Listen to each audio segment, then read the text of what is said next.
আমরা শিখব কিভাবে একটি সংখ্যাকে খুব সহজেই বৈজ্ঞানিক রূপে বা সংখ্যার আদর্শ রূপে প্রকাশ করা যায়। যেমন 3, 5, 6, 2 একটি সংখ্যাকে এই আকারে প্রকাশ করাটাই হলো বৈজ্ঞানিক আকারে প্রকাশ। যেমন এই একটি সংখ্যাকে এই আকৃতিতে প্রকাশ করাটাই হলো এই সংখ্যার বৈজ্ঞানিক আকারে প্রকাশ। তো এই সংখ্যাগুলোকে এই আকৃতি থেকে এই আকৃতিতে প্রকাশ করা কেন হয় বা বৈজ্ঞানিক আকারে প্রকাশ করা কেন হয়? কারণ হচ্ছে অনেক বড় বড় সংখ্যার মান বা অনেক ক্ষুদ্র মানগুলোকে প্রকাশ করলে পরে নর্মালি বা সাধারণভাবে প্রকাশ করলে সেটা অনেক খারাপ দেখা যায় বা ততটা ভালো দেখা যায় না। যেমন একটা সংখ্যা ধরি 3, 5, 7, 8, 9, 2, 4, 3, 6, 2।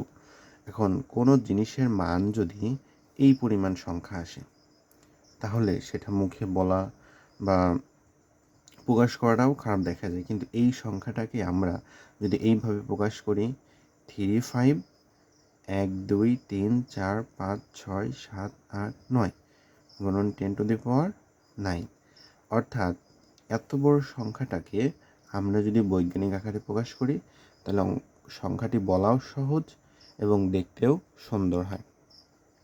সাধারণত অনেক বৃহৎ মানের সংখ্যা বা অনেক ক্ষুদ্র মানের সংখ্যাগুলোকেই বৈজ্ঞানিক আকারে প্রকাশ করার জন্য এইরকম প্রক্রিয়া ব্যবহার করা হয়। তো এই প্রক্রিয়াটাই আমরা আজকে ভালোভাবে শিখব, কিভাবে আমরা এই সংখ্যা থেকে এই সংখ্যা বা সাধারণ আকৃতি থেকে বৈজ্ঞানিক আকৃতি বা রূপে প্রকাশ করি। প্রথমত আমরা জানি এই রকম জিনিসগুলোকে বলা হবে সংখ্যারেখা। এই সংখ্যারেখার ডান দিকের মানগুলো হবে ধনাত্মক আর বাম দিকের মানগুলো হবে ঋণাত্মক। সাধারণত বাম দিকে গেলে হয় ঋণাত্মক মান আর ডান দিকে গেলে হয় ধনাত্মক মান। আচ্ছা, এখান থেকে আরও একটা জিনিস শিখব আমরা, অঙ্ক। অঙ্ক মোট হয় 10টি। 0, 1, 2, 3, 4, 5, 6, 7, 8, 9 এই মোট 10টি অঙ্ক। এই 10টি অঙ্কের ভিতরে 0 বাদে বাকি 9টিকে বলা হবে সার্থক অঙ্ক। বৈজ্ঞানিক আকারে যখন কোনো সংখ্যাকে আমরা প্রকাশ করব তখন একটি মাত্র সার্থক অঙ্কের পরেই দশমিক চিহ্ন বা পয়েন্ট এসে বসবে এবং তারপরে গুণন দিয়ে 10-এর পাওয়ার আকারে উপস্থাপন করাটাই হলো বৈজ্ঞানিক আকারে প্রকাশ। তাহলে আমরা 3, 5, 6, 2 একটা সংখ্যা ধরে নেই। এই সংখ্যাকে আমরা বৈজ্ঞানিক আকারে প্রকাশ করব। এখন এই সংখ্যার সর্বশেষে যদি আমি দশমিক ধরে নিই তাহলে এই সংখ্যার মানের কোনো পরিবর্তন হবে না।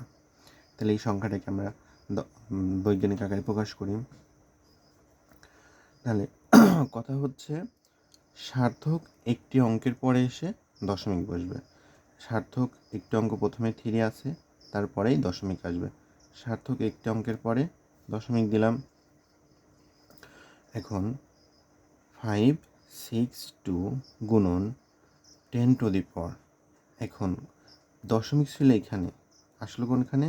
1, 2, 3 অঙ্কের পরে দশমিক আসলো, তাহলে 10-এর পাওয়ার হবে 3। এখন দশমিক ছিল কোন দিকে? এর দিকে আসলো। দশমিক ছিল এখানে, আসলো হাতের বাম দিকে। আমরা সংখ্যারেখার সাথে তুলনা করে মনে রাখবো, দশমিক যদি সংখ্যারেখার বাম দিকে আসে, সংখ্যারেখার বাম দিক মানে ঋণাত্মক, তাহলে আমরা তখন 10-এর পাওয়ার দেব ধনাত্মক। এইভাবে তুলনা করে মনে রাখবো। আরেকটা অঙ্ক করি, সংখ্যার বৈজ্ঞানিক রূপ প্রকাশ করি।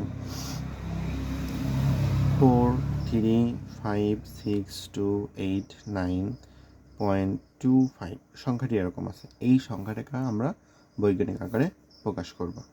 তাহলে এখানে অনেকগুলো অঙ্ক আছে, 1, 2, 3, 4, 5, 6, 7, মোট 7টি অঙ্ক আছে।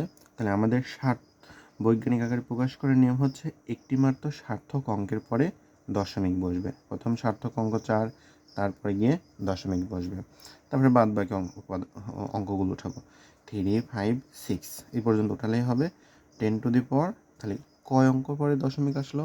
1, 2, 3, 4, 5, 6, 1, 2, 3, 4, 5, 6, 6 অঙ্কের পরে দশমিক আসছে, তাহলে এই দশমিকটা 6 অঙ্কের পরে এসে বসছে, তাই 10-এর মাথার পর আমরা 6 দেব।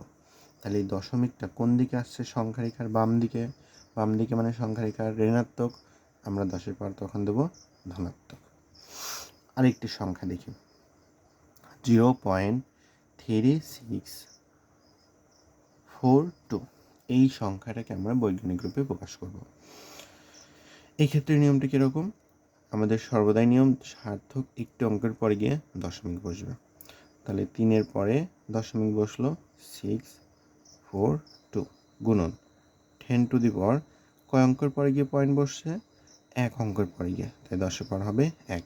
এখন পয়েন্টটা গেছে কোন দিকে? সংখ্যা রেখার ধনাত্মক দিকে, সংখ্যা রেখার ধনাত্মক গেলে 10-এর পাওয়ার হবে কি?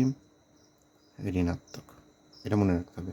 আরেকটি করি, 0.000326 এরকম একটি সংখ্যা আছে।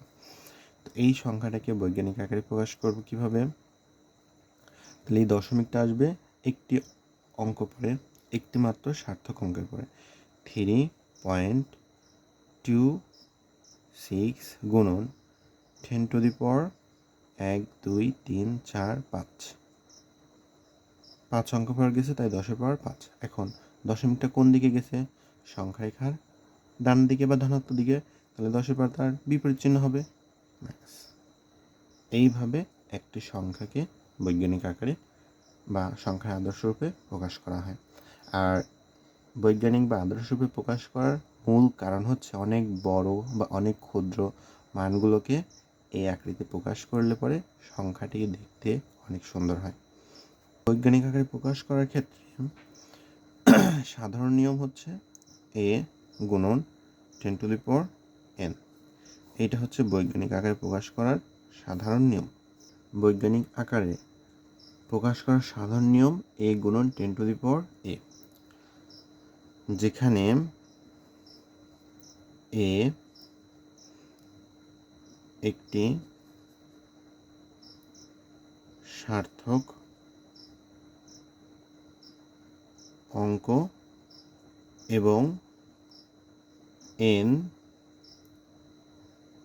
যে কোনো পূর্ণ সংখ্যা।